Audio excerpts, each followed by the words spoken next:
Hello everyone, my name is Shani Jones and this is kinky, which stands for Know the New Kinky You.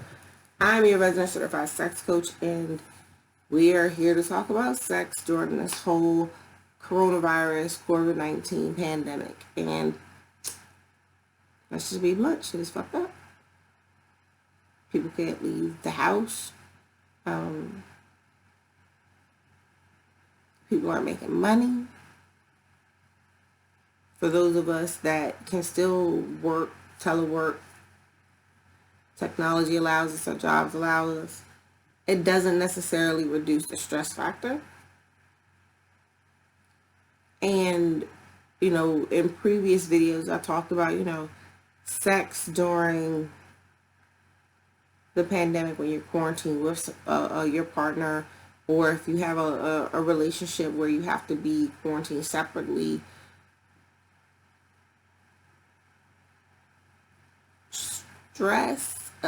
The stress of this situation is real. It will mess with your physical health. It will mess with your mental health. It will mess with your emotional health. Those of us that are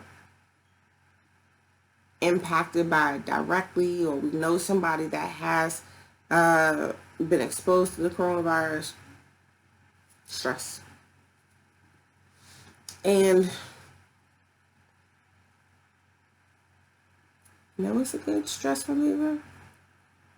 Sex. Sex is a good stress reliever. It would be whether we were in this situation or not. So, for those of us who are quarantined together, I encourage you to have sex. Now, I know why I'm laughing. You don't know why I'm laughing yet, but I'm laughing because I had a conversation with friends where we had like this, through Facebook Messenger, we had like this little group happy hour type of thing. And in the conversation it came up that Plan B is sold out. I was like, oh, shit. I was like, there's going to be a lot of babies. So, and condoms are apparently flying off the shelves, which is why probably the Plan B is flying off the shelves. So a lot of babies expected out of this whole situation. So yay, sex for that. Hopefully the babies were wanted. Hopefully. But yeah, sex is a great stress reliever. Now, a lot of people, when they are stressed out, they're like, oh, want to have sex, it's too much, I don't feel like dealing with somebody else's issues. Don't think of it like that. Don't think of it as dealing with somebody else's issues. Think of it as creating an opportunity for yourself to relieve some of the pressures that you've been under because of this thing that you had no fucking control of. None. Had nothing to do with you. It's just something we woke up one day and it was in the news and they said, oh, everybody, we have a problem. Something we have to deal with. So if you have that partner and you're at home together and you're stressing because of that, sex is a great stress reliever. If you are with someone and you can't be together because of social distancing, sex is a great stress reliever. In the previous video, we talked about, virtual sex, via webcam, some, more interactive. This is recorded, so I know it's not very interactive, but, you can do Zoom, you can do Google Hangouts, you can do stuff like that.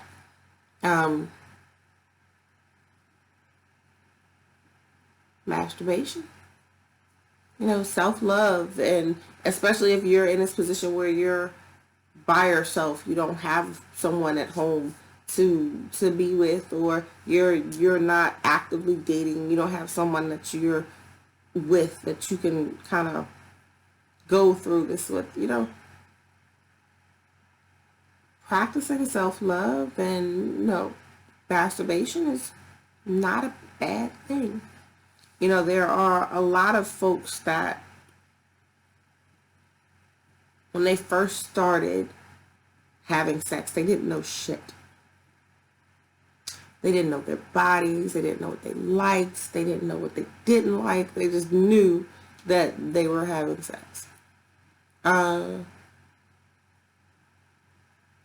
a lot of ways, especially during the times when we learn about sex, we're young, you know, hopefully not under 10, but sometimes that happens. But, you know, sometime in our teenage years, we start to learn about sex, and our bodies are changing. We deal with hormones. We deal with all this kind of crazy stuff.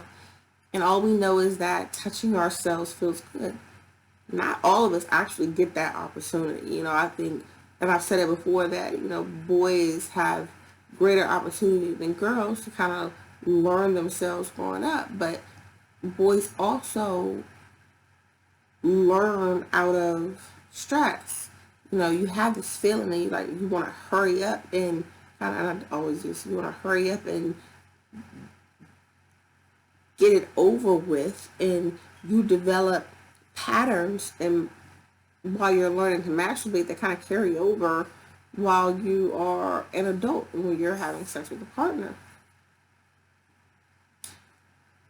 Girls, again, we don't get the opportunity to learn ourselves the way that boys do in a lot of ways, at least in my opinion, you know. So when you do finally learn to masturbate, it's like, how do you do it? What feels good? Are you like it softer, harder, do circular, inner labia, right on the clit, above the clit? You know, like, you got body parts that you actually have to learn. Boys too. I mean, they just call stereotypical. It's like, I got my dick. I'm like, no, there are different parts to your dick. There are different parts to your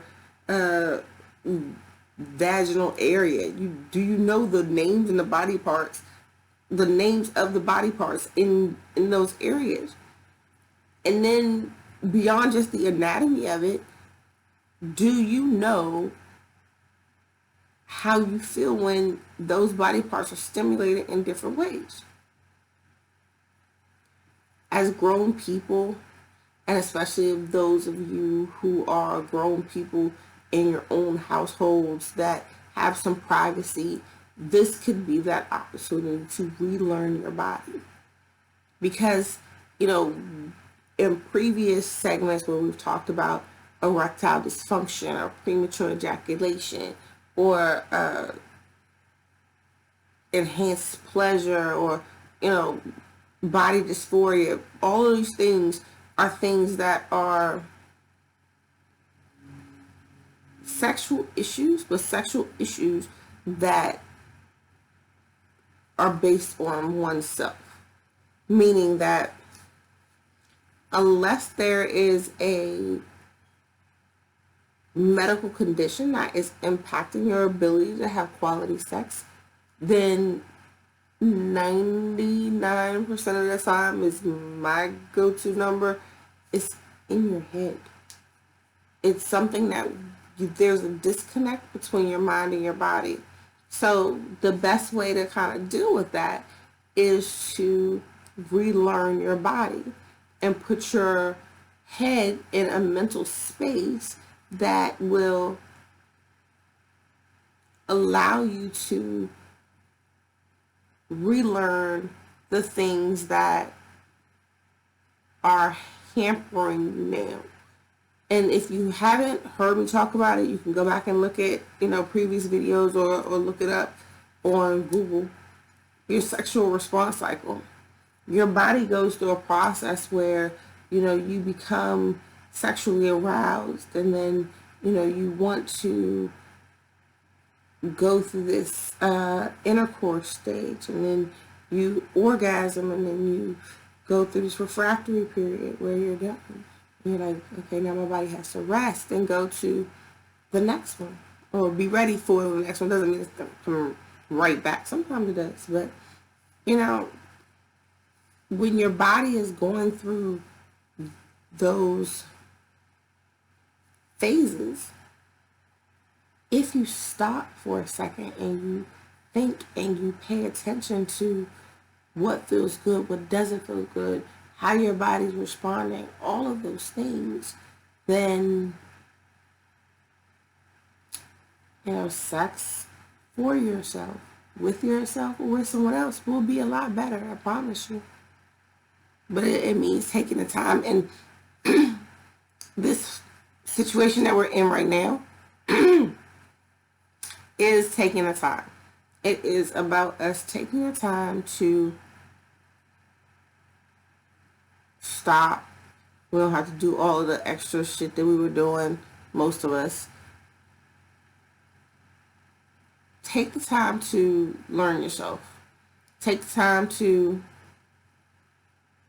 even if, and I'm not saying it's just if you're just home by yourself. If you are quarantined together or quarantined apart, same damn thing. Take the time to learn yourself. Because the ideal is to put yourself in a position to have better sex, to have great sex with someone when we're allowed to touch each other again. So, that's my thought. That's the end of this particular series. I don't know if there will be other videos on sex and COVID-19, if there are things that you want to know about, things that you want to talk about, questions that you want me to answer, comment, like, subscribe, do all of those things. I appreciate everyone who has watched this video. Please share it, tell your friends to subscribe. If you haven't subscribed already, please do. I'm at home, so it's not like I don't have time to make videos. It's just I want to make sure that I'm making videos that you want to hear. I'm Shani Jones, your resident certified sex coach, and this is KNKY, which stands for Know the New Kinky You. You can find me across social media at DOYOU KNKY. I will talk to you again soon.